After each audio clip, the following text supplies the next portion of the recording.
Welcome, everybody, to Into the Score. My name is Avishai Darash. I'm your host for this podcast. And Into the Score, we get a chance to sit with very interesting people from the industries of arts, culture, music, day-to-day politics, and underlining entrepreneurship that connects us all. And today, I have with me the great Eran Har-Even. I guess that's what the audience said. No. Yeah, that's... Maybe not. Hello. Hi. How's it going, man? It's great. I mean, I'm okay. The world is maybe spinning out of control, but I'm personally relatively fine. Yeah, spinning out of control. In which way? I mean, I didn't know about a big thing that happened recently, but maybe you can... Yeah, there are a few things you should catch up, but without getting immediately into the real deal, there are some things that get me hooked to the TV, the news. Yeah. The region. Yeah. The panic, the trauma, Right, the PTSD. Right, yeah. The religion. Yeah. But luckily, we have a very boring subject, which is music. Luckily. And we can talk about it. But I want to start from the ground of why actually did you come to Amsterdam? What was the reason for that? Wow. In very short, I wanted to reinvent myself as a person, as a musician. And I needed to get out of my comfort zone that actually wasn't so comfy. First years in Israel, I mean, like starting with music were not as inviting and fun. I had to go through a lot of experiences that shaped me.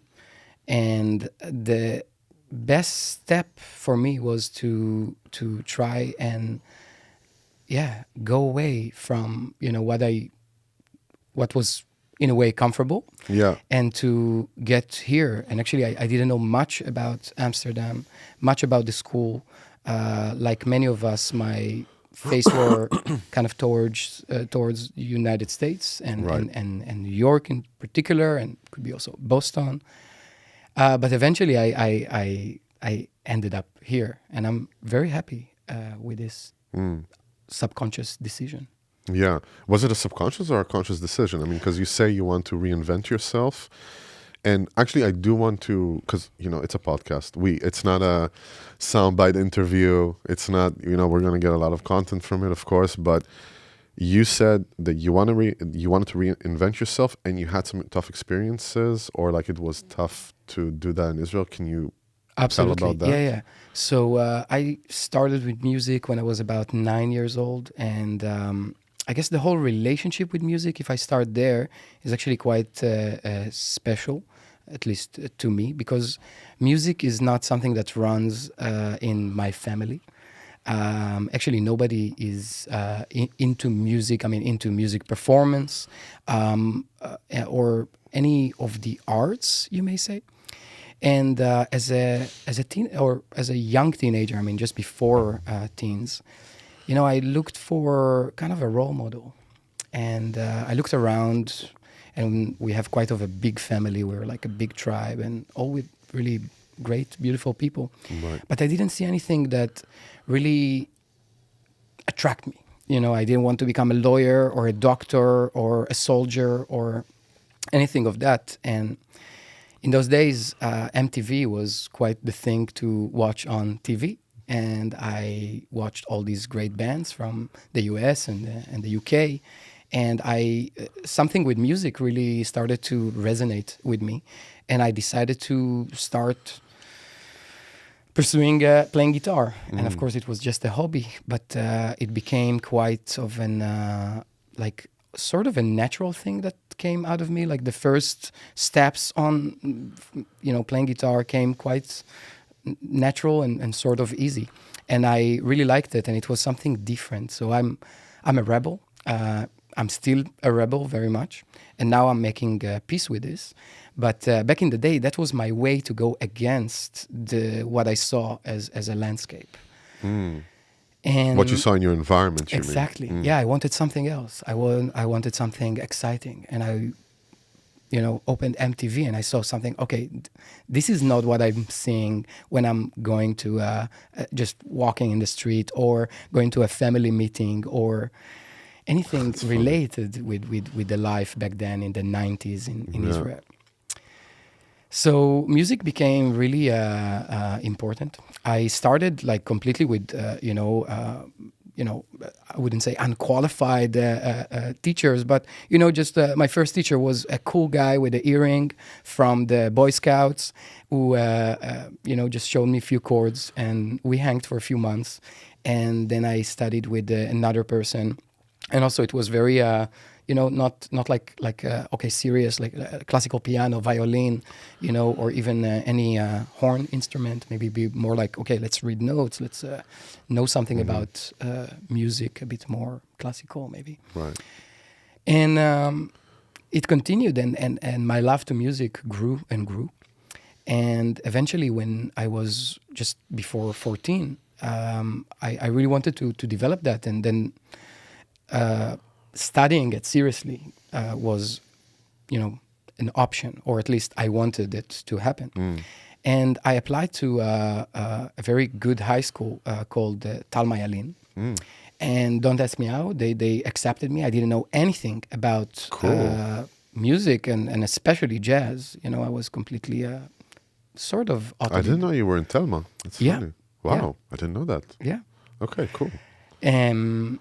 And that was like the first time that I basically got into like a serious musical surrounding. Yeah. And back in the day, I come from a relatively small town.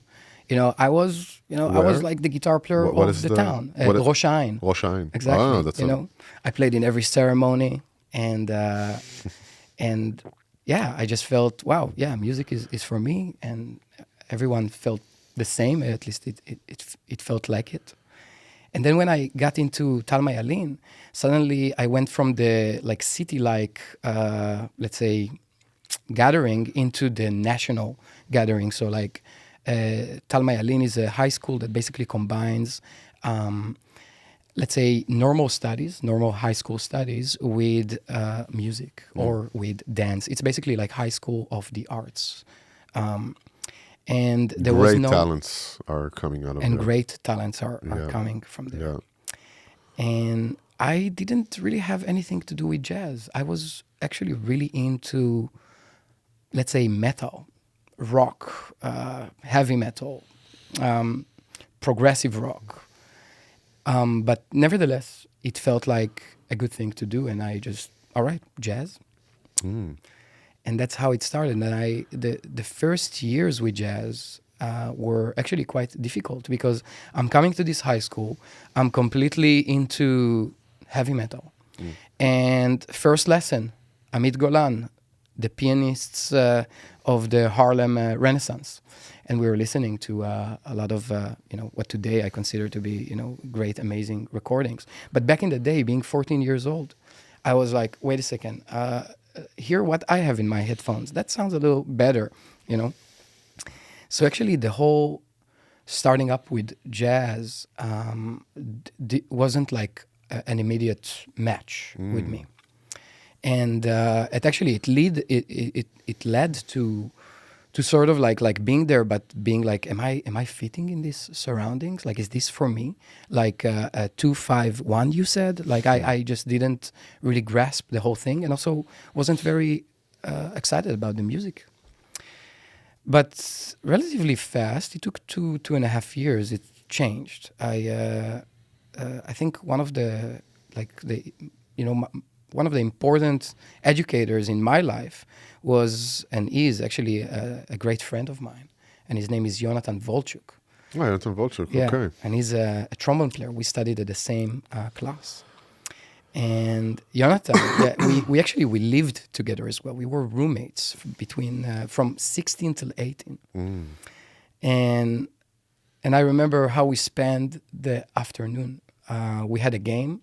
Each of us brought their CD collection, and we would just like basically play sort of like, I put an album, you put an album, I put an album, you put an album. And I put, let's say I was like into, I don't know, maybe Pat Metheny in that time. And then he put J.J. Johnson. And then I put maybe like Chick Corea, and then he put Bat Powell. And so on.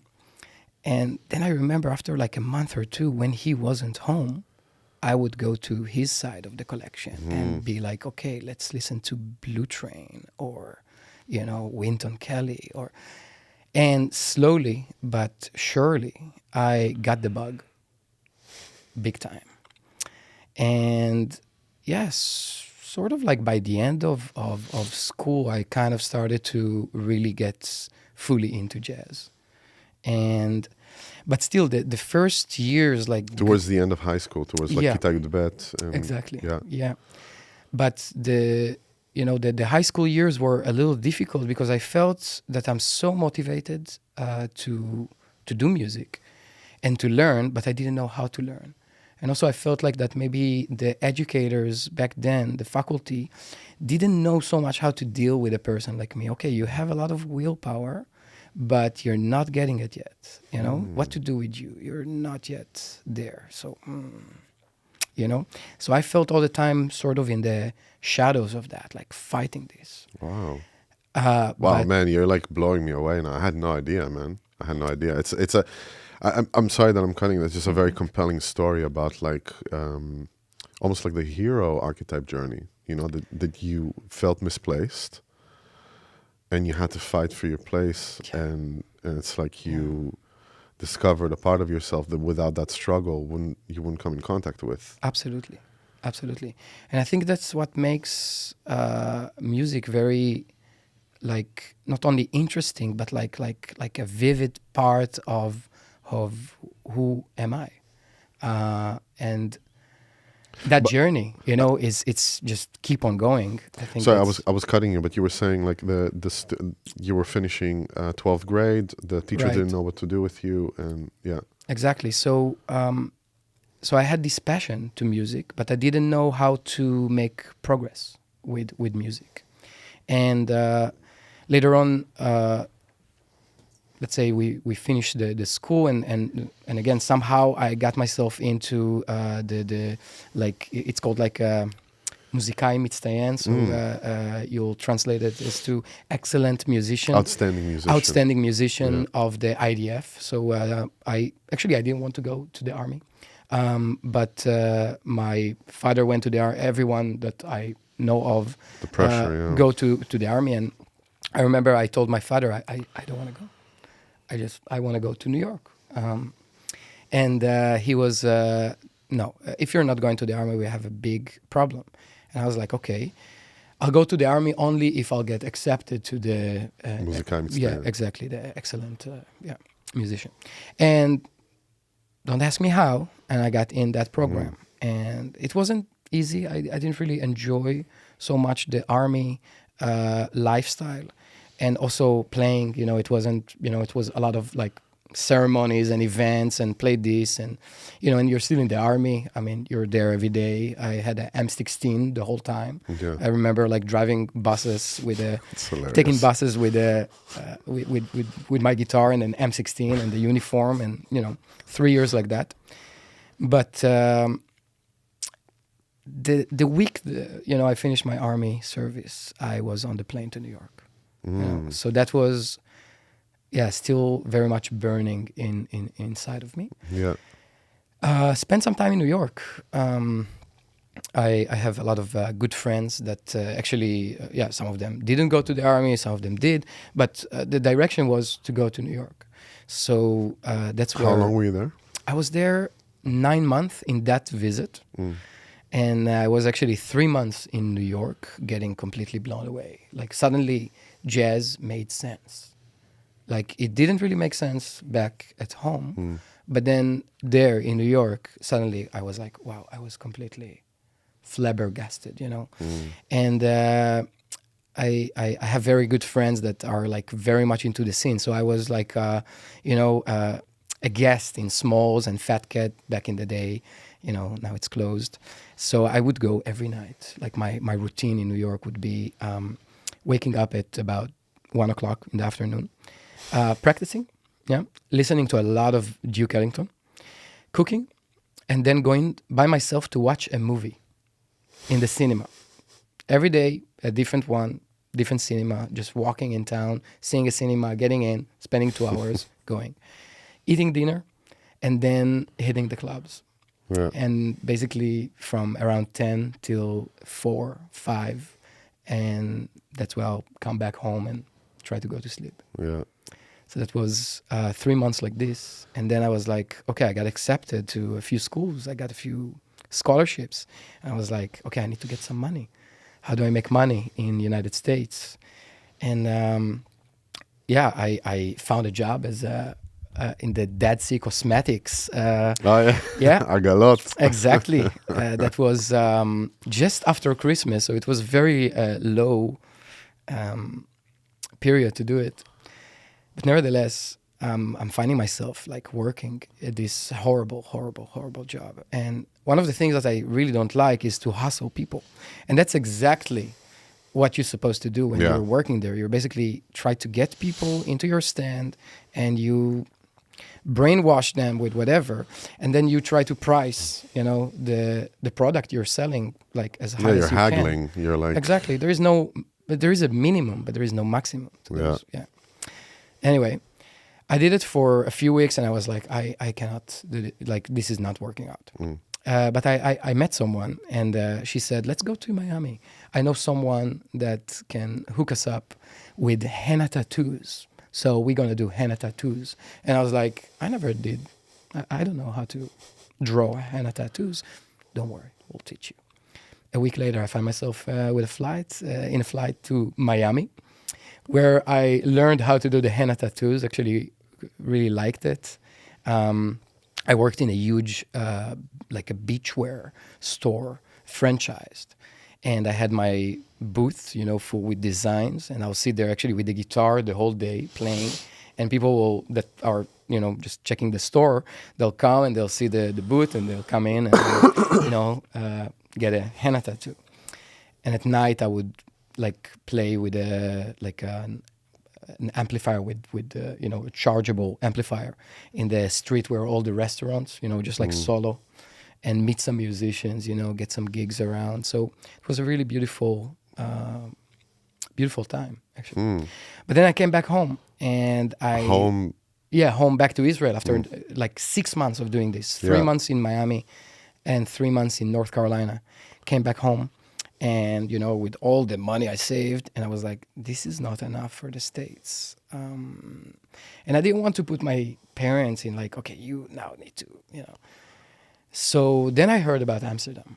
And that brings us to the first question, like, how did I get here? I just heard about this school. I heard it back in the day, it was 2,000 euro per year for a non-European. I was like, okay, let's try it out. Actually, a very funny... It's like a month in the States or something, right? It's insane. Yeah. It's like 25,000, 30, 40 grand. Yeah, I guess right now, I mean, the full tuitions, are like much higher than this. And the only way is to get like a full scholarship. Yeah. But then at least you still need to rent a house and that's, Still insane. Yeah, exactly. Yeah. So that's, how I got here. I mean, that's how I heard about it. I just came to check it. I knocked on the door of the head of the department, said, hi, I am interested in coming. Oh, you have your guitar. Okay, let's play a song. All right. Okay, you got accepted. Go tell the secretary. Great. Yeah. And a few months later, I was on the plane to here. And that was in 2006. 6. 2006. Yeah. Wow, man. 18 years. 18 years. 18 years. And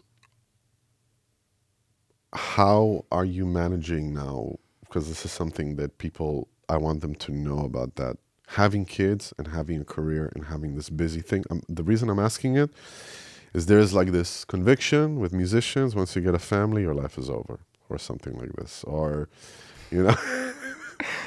Eran is like, painful. I mean, we both have kids. We're sharing that burden. Yeah. So.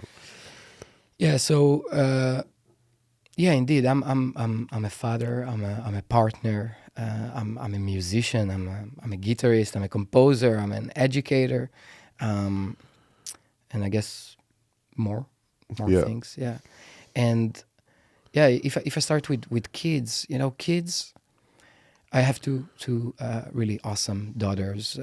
One is almost 6, and the other one just turned 2. Mm. So it's lovely, and I also have an amazing partner, and that's such an important side of let's say allowing me to keep on doing what I'm, what is really burning inside of me to do. Right. And first of all, before having kids, I can recall a lot of, like this kind of pressure of making it as a musician, of, and progressing as much as I can, like filling the day with like lots of like full on practice. And most of the time not really managing to get so far, like I had all the time in the world basically, but I somehow spend it on nonsense or something. That's how I view it today. And obviously, when you become a parent, your life is changing. Because the hierarchy, first of all, I mean, you are not the most important person in the house, Yeah. or even for yourself, not that I was before, but that was obvious when Avia was born, that it's like, okay, wow, that now this is the most important thing. And it did some magic to the music, actually, because it took a lot of the pressure of, good gig, bad gig, good solo, bad solo, who gives a damn? You know what I mean? Like when you think about it like this, and it gave a lot of meaning to everything, even to the compositions, that I wrote since then. My decisions, what to take, what not to take.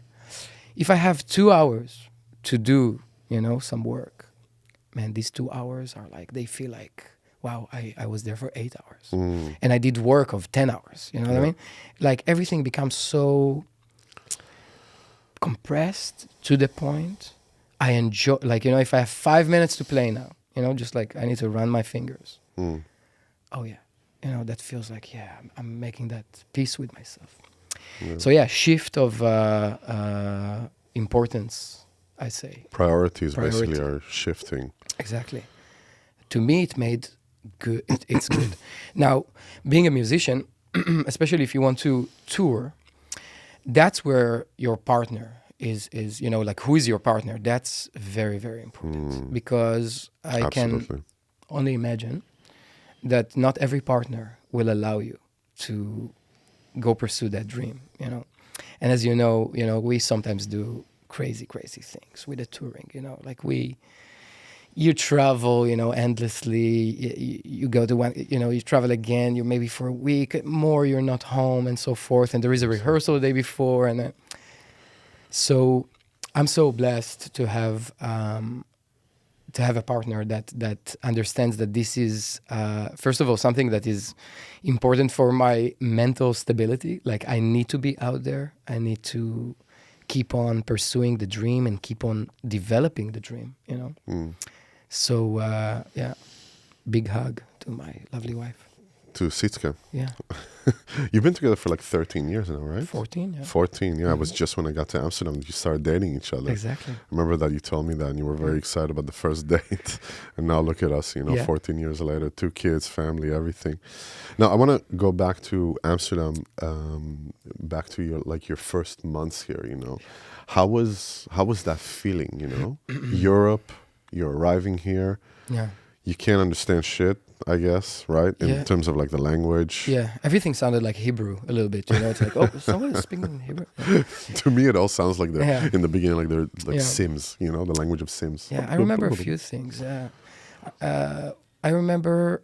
So 2006. This is before cell phones. This is before Google Maps. So imagine you're coming to the city, and the city is quite difficult to understand because it's all like canals and small streets, and I cannot pronounce the names of the streets. Like if someone tells me like, go in this street and then take a left and So I remember myself like going on the bike, and not knowing in which direction I'm going, and every junction asking someone, and that person gives me this list of instructions, and Let's see. So yeah, a little bit of that. Also remember the moment that I'm sitting in the plane with my suitcases and guitar and basically, heading to this sort of new beginning, new life. I mean, I didn't have any idea that I'm going to stay here, That wasn't the plan per se. But I was open for whatever. And I remember myself, like, what I'm kind of telling myself, like this is your moment, and this is the time to go hardcore, And I was hardcore before, I'm kind of a hardcore person. You're 22, I was 21. 21. 21, just, no, sorry, 20, you're right, 23, because I had 9 Right. months in the States, and then another 9 months waiting to the year to start, and then, Right. it was about 23. Yeah. And that was also like symbolizing a little bit of the first period here, and that was quite long. Like my first few years in school was like die hard practice. I came there at 8 o'clock. I left when they closed around 12 or 11. It was back then, So that was all what I was about. Sessions every day, practicing during the day, going to all the lessons. Like I took it. I was so driven. Also, I knew that I'm like, there is such a price, and you probably know for sure what I'm talking about. There is a price to immigration. There is a heavy price to immigration. I mean, I'm the only person from my family who decided to leave and to go and to stay and to have kids, So I have a family here, so Rooted completely here. Exactly. And you bought a house, I guess, also, so it's like possessions. Exactly. I mean, kids, that's it. That's it's it. Right. When you have kids, it's different. And when they speak the local language and your language, you can't just tear them out and go somewhere else. Yeah. Yeah. It's, So even before that, I mean, before kids and house and partners, and just to justify being here was like leaving my family, which I love, Right. That drove me and still drives me to, okay, so what am I doing here? If tomorrow I stop with music, I don't know what I would, obviously now I know what I'm doing here, but it always have that kind of feeling like no, you're here to do this. Yeah. And luckily I love doing this and I want to do this, and it always gets more and more and more, that relationship. Do you feel like, this is a question I am always intrigued with, is that considering the amount of sacrifice that you had to, the price you had to pay, moving and all that, like pursuing that dream, it's a dream, it's a desire that you have that gets materialized and turns into something. Do you feel that you chose music, or did it choose you? I definitely chose music, because that's how we started. Like that, I wanted to do something that wasn't in the DNA, not in my DNA, not in the family DNA. It's not that I had a friend who played, or a brother or sister or anything like it. It was, I'm choosing something that looks odd, and I don't know what I'm getting myself into. Did it affect your self-esteem in that? In the sense of like self-conviction that this is what you need to do, or there was like a doubt to that, or did you feel like also pushed from the family? Or so I'm asking because I'm also the only professional, right. in my home.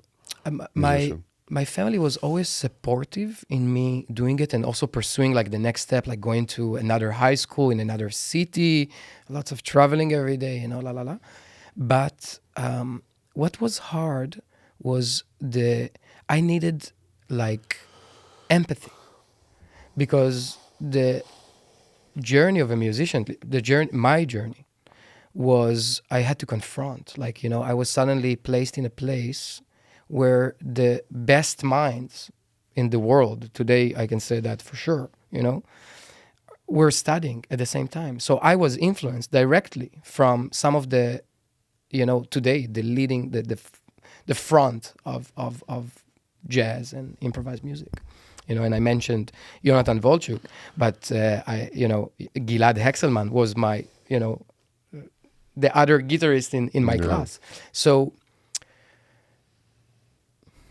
yeah, definitely. I mean, you mentioned self-esteem, I had to build that self-esteem. Yeah, In of the course. beginning, it was easy. Like when I was, younger, everything came natural. But as soon as I put myself in the jazz, that's something I had, and still gaining. Yeah, yeah, Yeah.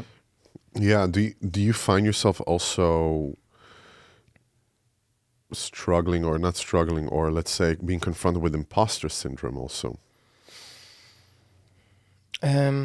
I mean, first of all, the word struggle is definitely something I think it's all come with a little struggle, and I like it. I like the struggle. I mean, if it's too easy, then maybe you lose. You're. Yeah. And then you said imposter syndrome, right? Imposter Yeah. syndrome. What do you mean by that? Imposter syndrome is that you're highly qualified in something, but you understand also the amount of more stuff you need to learn and more stuff that Right. is like Yeah. that you have actually to still gain as knowledge and experience. Yeah. And it's usually the relationship between yourself and the outside, that you are afraid to be caught up in not knowing, for instance, or that people actually see Right. through your lack of knowledge, or see through your lack Yeah. of ability, or see through your lack of, then you are an imposter, מתחזה. Right. The מתחזה. imposter syndrome. Yeah. Yeah, Okay. Now I you're get you're it. a מתחזה Right. basically, Yeah. and then they're gonna see it, and then Yeah. people are going to finally see it, or you're gonna lose gigs, or you're gonna lose this. This is like Yeah. a common thread I'm seeing with a lot of like high achieving creatives. Right. So I think first of all, like, we're talking about art at the end of the day. So I think in arts, there's no like this high authority of this is right, this is wrong. This is something I learned to accept, There are some vocabulary and some basics that that you need to gain, of course, And I think that everyone is imposter, like in a certain field in music. If so of course that we all maybe feel this way, Yeah. but actually my recent obsession with Wayne Shorter helps me to deal with this. Helps me to accept that I'm always going to be a sort of like not all knowing, and I need to accept that, and to actually make that as a strong point. So I'm accepting not knowing everything, and I'm willing to dive into whatever. And since the few last years, that I'm really focusing on this person. I mean, Wayne Shorter, rest in peace. I'm dealing with that better and better, with not knowing everything and Yeah. not feeling that I'm like fooling someone, but being like, yeah, I don't know everything, but I'm willing. I'm willing to get learn, yeah. dirty. Yeah, let's go. So it's like the humility, basically, Yeah. anava, Yeah, in that yeah. sense, It goes away. Yeah, yeah. It went away. And when you say that you are basically busy with Wayne Shorter, is it like you're reading a lot of the stuff that he wrote, or in which way are you doing it? Yeah. So in some ways. So in the past few years, I'm really, I basically really dedicated myself to Wayne's music. I mean, at least that's how it became, or how it started. It started in the COVID era, where we suddenly had a lot of time at home, and I wanted to dive into solo guitar playing. And I didn't want immediately to just go into solo guitar playing and to just play my own compositions. I wanted to tackle another composer. And then I saw, one of the documentaries, The Language of the Unknown. That's a documentary which is before the last one who just got released, Zero Gravity. The Language of the Unknown is a documentary about the Wayne Shorter Quartet. And I just saw that documentary again, and I was like, it was clear to me that Wayne should be the composer I should focus on in my solo guitar playing quest. Yeah. And the more I dove like deeper into this, going back to the albums I knew, and starting to watch the interviews and many more interviews and reading the book, I understood that this is much bigger than just like my solo guitar idea or learning the songs. I fell in love with the ideology, and I knew that there is something of a cure in this for me. So like Wayne is it's not a 2-5-1 lick. It's not even a book of compositions. It's really an ideology. It's like it's a way of life. I mean, it's that's at least and I think other people also interpreting it like it. Yeah. And music is a way of life, you mean? I mean, his ideology, the way that he, let's say, like created music through his, view of the world, and creativity. So that suddenly became like such an important research, and till today I'm doing this.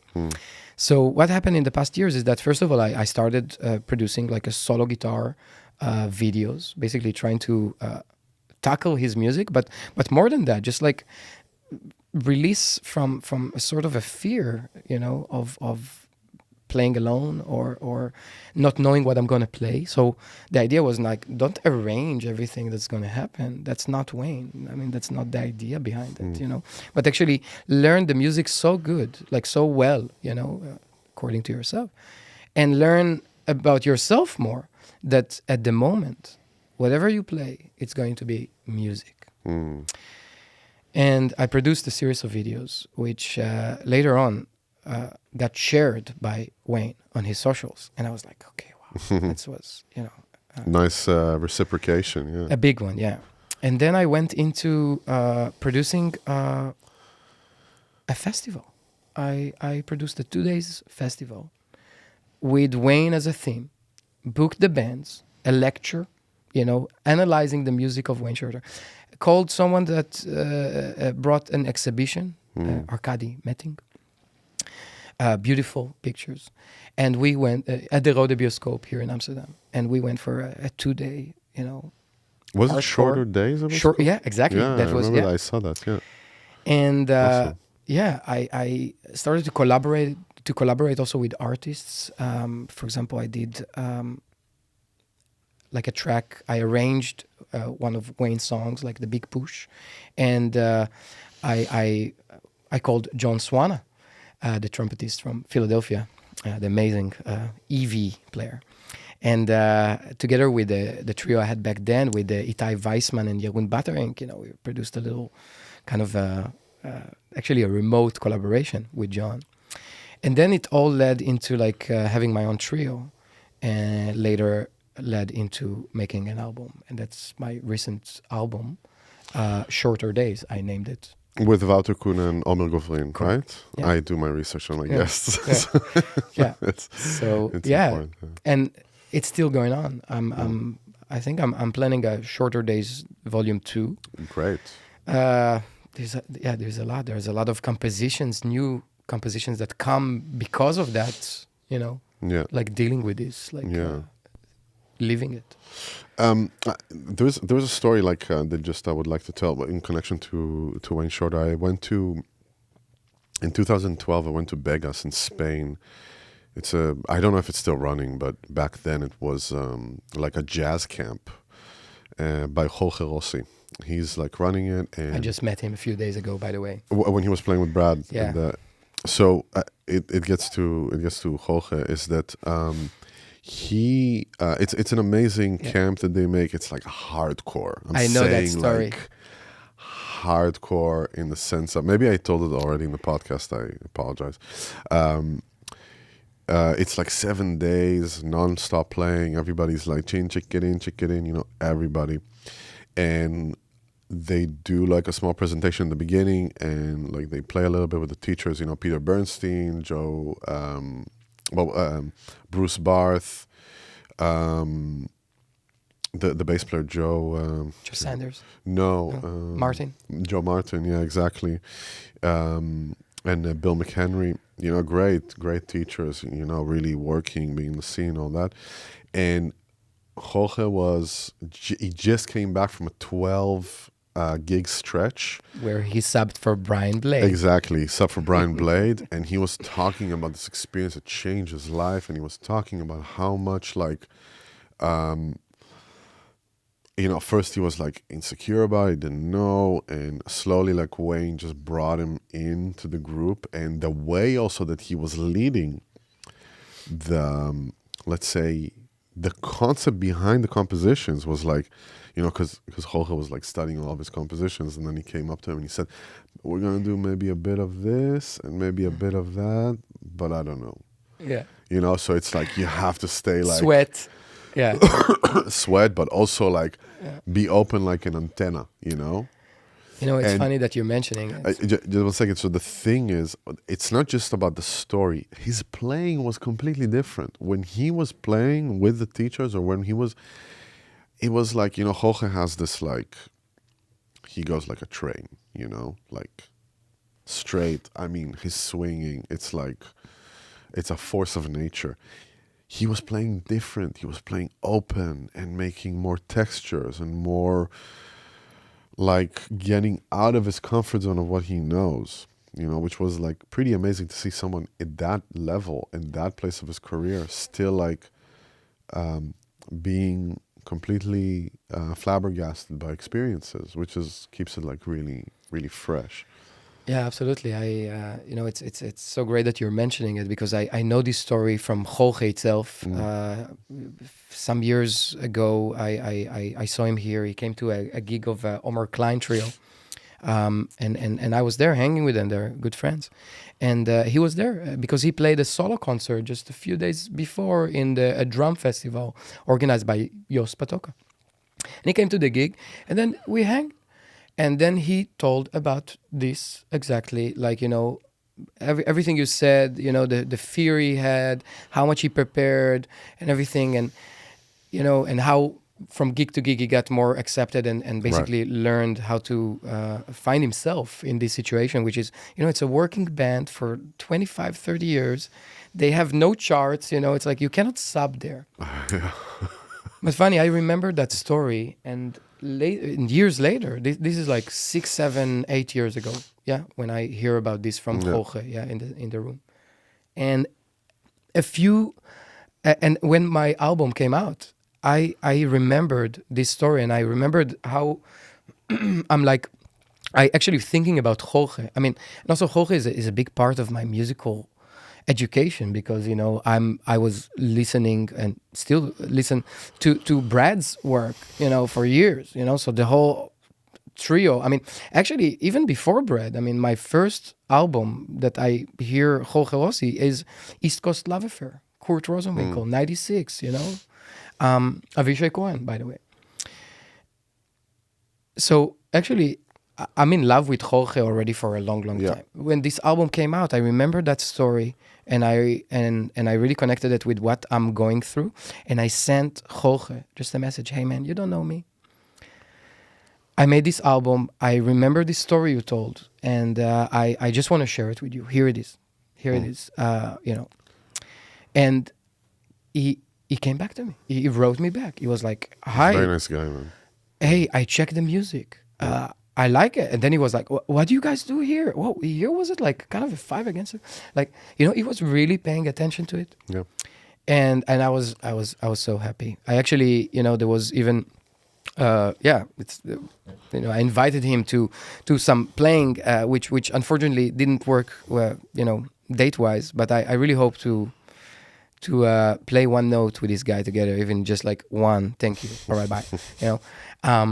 And then seeing him at the Beam House, just a week ago. Yeah. And like, so that was, such a closure. Awesome, man. Yeah, Jorge is great. I mean, I remember when I went to Vegas, and afterwards I came back. I flew in back to get some lessons from him, so I spent a week with him, and he kicked my ass, man. Like, What did he tell you? You need to work on this, I need to work on this and that. This is not about, just like, I came back like, man, I should quit, but eventually we played and he worked like on, on strong points also. And then I was abrasive enough to ask him like for a quote. Like, could you give me a quote so I can use for press? He gave me one of the best quotes, man. He understood, like, he said something like a real future to a real force in the future of music, stuff like huge stuff that I could use that. But the reason I'm saying is because he is so accommodating also to the success of others. He understood, like, I need to give this to this kid. We're talking 12 years ago, Right. a 25-year-old kid, Yeah. like trying to make it, like doesn't understand the business, and just in Amsterdam, all that, just had a kid, and and he understood that, and we stayed in touch, and we sent some stuff to each other and all that, and he's a great guy, And the thing also that I took from it was that he's just a nerd, which I love. Just studying, constantly studying and improving himself and wanting to just, get more knowledge. And he was also in the right place at the right time, doing, like, listening to recommendations of friends.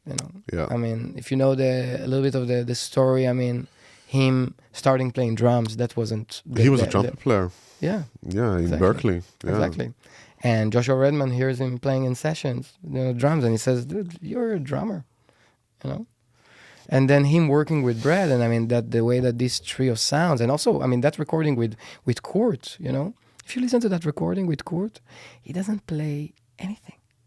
He only plays the beat with the most beauty. But it's because he comes from being the frontman in the sense of like being trumpet. This is what he told me because I asked him about it, and he said, because I was a trumpet player, I understood what trumpet players or soloists need. Yeah.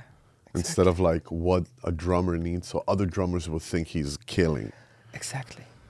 And even it goes to his love for piano, and then he works with Brad, but he's actually already with tendinitis in that period, where he's like touring heavily, and he's into piano.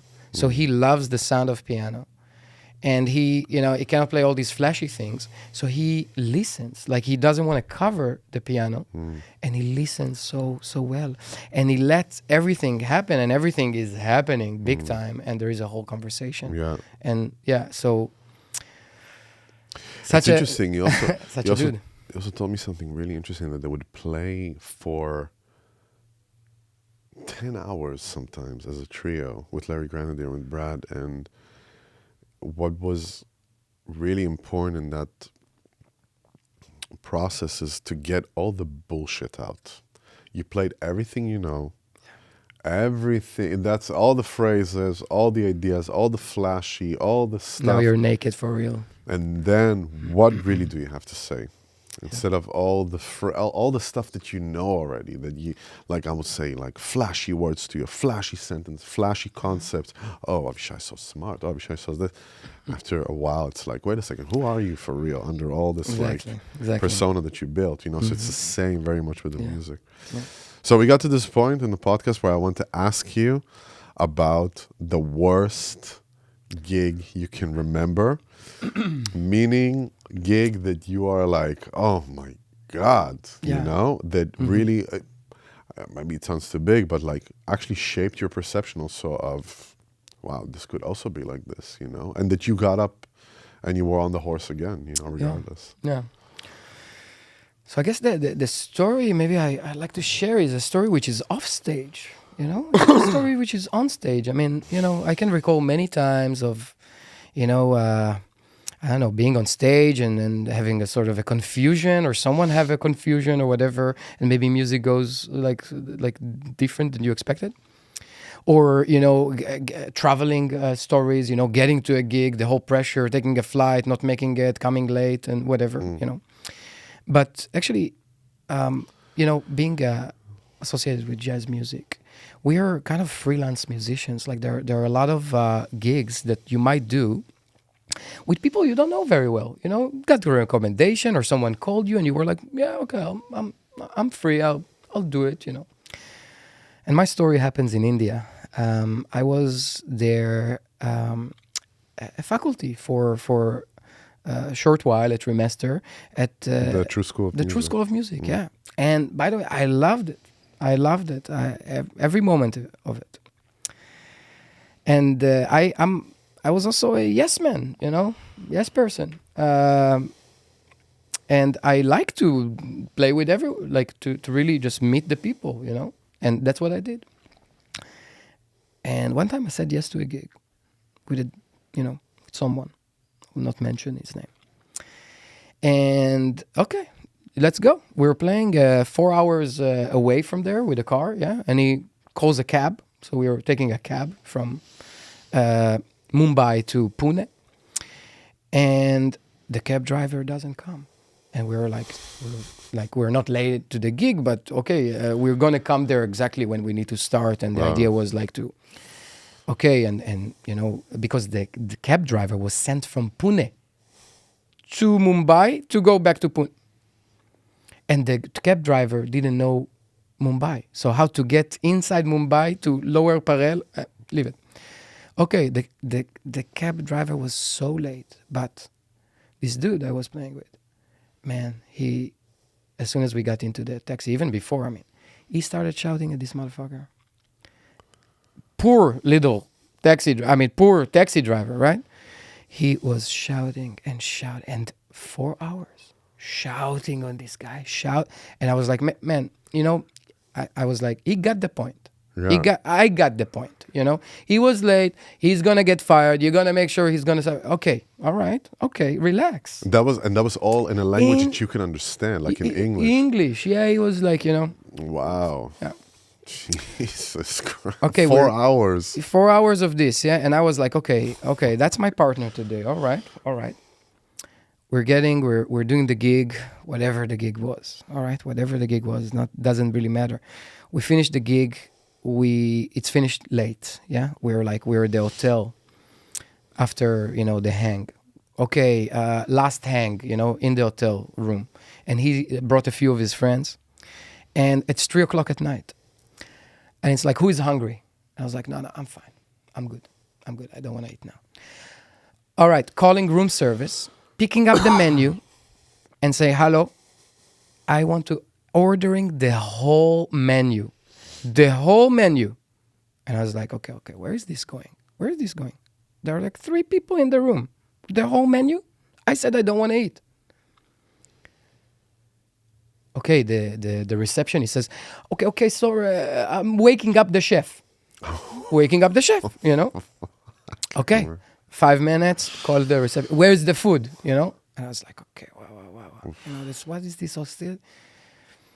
Okay, after 15 minutes, first dishes, come, and okay, first club sandwich, whatever. Takes a bite.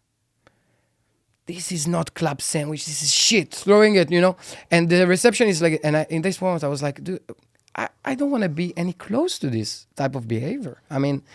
This is like kind of a racial, caste kind of shit that I just don't get, Okay, I just don't get. Keeping it short, he made... No, do it long, man. He made the chef come to the room, eat the sandwich from the floor. He says, no, you eat it from the floor. And I was like, okay, at that moment I was like, I'm getting back to Mumbai tomorrow morning by myself. See ya, So, that's I guess maybe the important thing I learned from this story is that, obviously shit happens on stage and on the, and in traveling and everything. And it will keep on happening, This is just part of life, things go good, not good. You had good sound, you had bad sound. But also the people that we're dealing with, that's, most important for me than anything else, The Because interpersonal relationships. when you're together with someone and there is a mutual understanding and there is respect, and not only to each other, but to the music and to the people around us, you're not a superstar. I don't care who you are, you're not a superstar. Yeah. Doesn't matter where you came from, how good you are, how fast you can do things. You have a Grammy, you don't have a Grammy. You're not a superstar, and you're not like you cannot talk to other people in this way. Well, you know, we all need to use the same toilet when we need to go to the toilet. And in India, there are not so many toilets. So, But this is great. But was this person like? Was he well known or something? What was the? faculty in the school. Okay. Yeah. So some power, some Pretty known. Pretty delusion known. of power. Yeah, and yeah. all that Within stuff. within that region, he was known. Yeah. Yeah. Yeah. Man. So. Ugh. Yuck. Yeah. And the best gig experience that you can remember? Ooh. Wow. A gig that you will be like, man, I can do that. I can get to that. I mean, seriously, so many, especially because I'm like, as time passes by, I feel like that I enjoy music more and more. I feel like that I'm managing to tap in this, this space where music is actually being made and to be part of it. So there, just in the past, year or so, there are so many experiences which I can say like, wow, this was great, So I can tell you stories about me playing with this and that and, in those days and whatever, but, just playing with my trio. Yeah, I have a steady trio. We're playing for 2 years. And I'm telling you, this band is growing. This band is not, we're not wasting our time there. We're all on the same page, which is like, let's explore, let's push each other to the limit, let's accept each other and do something meaningful together. And just recently, just 2 days ago, we had a rehearsal, and we finished to play the first song, and I'm like, all right, like I'm sitting down for a second. I'm like, guys, that was like, like I felt it, I was like, and you see like, yeah, everyone was like, yeah. Like we just felt it, like we felt music, and it was no audience. Nobody saw it. I didn't record it, These are the guys, they know my shit. I know their shit, But that creation, together with people and to be like-minded, like I have this relationship with Omer and Wouter nowadays. That's better than any story I can think about. It's still going on. You know what I mean? Awesome. The next gig is tomorrow. Tomorrow. And that's exactly. I mean, okay. and that's always tomorrow. going to be the answer. Yeah. Because if the best gig was a year ago, it's game over, man. Yeah. So the best gig is tomorrow, and I'm getting myself ready for that tomorrow. Interesting. Yeah. Interesting. I like that. What would be the advice if you could sit with yourself 10 years ago, 12 years ago, 13 years ago, with all the knowledge that you have and all the experience and all the things that you experienced already? You could sit with Eran for a cup of coffee. What would be the advice you would give him? Probably a few advices, but maybe the most important advice, and this is also what I tell to my students nowadays. In at least with my upbringing and also in general in schools, the focus is on what you don't know yet and what you should be doing in order to straight the line with the scene. But I have another angle on it. I would tell to myself, and that's what I, again, say to my, students. I'm asking them, what are you good at? What comes naturally from you? And that could be everything, For example, I'm natural with, like, social, I like talking with people. I like listening. I don't like only talking. I like listening, and therefore I like conversation.